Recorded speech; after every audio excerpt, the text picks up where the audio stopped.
अब यो धर्मश्री म अब एउटा फर्स्ट के स्टोरी भन्नुपर्दा म खेल्नै लाग्थेन कि यो अनि आजको गोल्ड मेडलिस्ट हुन्छ ट्याग नम्बर 254 का रोमन तुलादा। म खास गरी 2-3 वर्षपछि खेल्ने प्लान थियो मेरो हैन। अब हिमालयन चाहिँ मैले 2022 मा खेलेको थिएँ अनि त्यसपछि चाहिँ अब बल्किङ भनेरै बहानाले खाइयो जिम गरियो। जिम चाहिँ गरिएन खाना चाहिँ खाइएको थिएँ अनि जो हेर पिक वेट चाहिँ 88 केजीसम्म पुगिसकेको थियो मोटाइसकेको थियो होइन। अनि अब ट्रेनर भन्न नै आफूलाई लाज लाग्न थाल्यो। मसलहरू चाहिँ छ होला तर भित्र छ नि त अनि आफूलाई नै कन्फिडेन्स नआउने थियो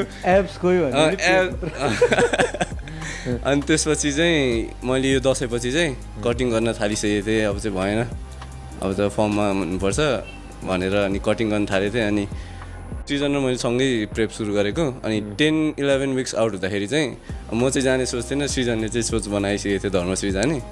अनि अब त्यही जिममा वर्कआउट गर्दा दाइले पोटेन्सियल देख्यो होला तिम पनि जाऊ राम्रो प्लेसिङ आउँछ भनेर भन्नु। अब बजेटको नि कुरा आउँछ। बजेटमा अब ब्याङ्कमा मेरो 30,000 थियो होइन। अनि त्यसपछि दाइ बजेट सर्भिस पुग्दैन अनि दाइले चाहिँ त्यो बेला नि भनेको अहिलेसम्म याद हुन्छ बजेट त मिलिहाल्छ तिमी जान्छु भनेर त्यो माइन्ड मेकअप गरेपछि सबै मिल्छ भनेर होइन।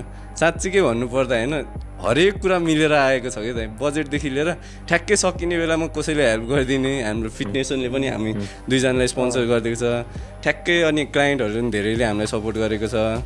अनि त्यसपछि ठ्याक्कै त्यो पैसा सकिने बेलामा पैसा आउनेदेखि लिएर अब त्यो हाम्रो राजाको आन्दोलन छ नि धर्मश्रीको ठ्याक्कै 3-4 दिन पछि आन्दोलन हुने। अब त्यो प्रेप के अरे त्यो कम्पिटिसन पनि सरेन नि त। त्यो सबै कुराहरू मिल्दै आउनेदेखि लिएर भाग्यमा लेखेको हुन्छ भन्छ होइन। निधार पनि ठुलै छ साँच्ची लेखेकै होला कि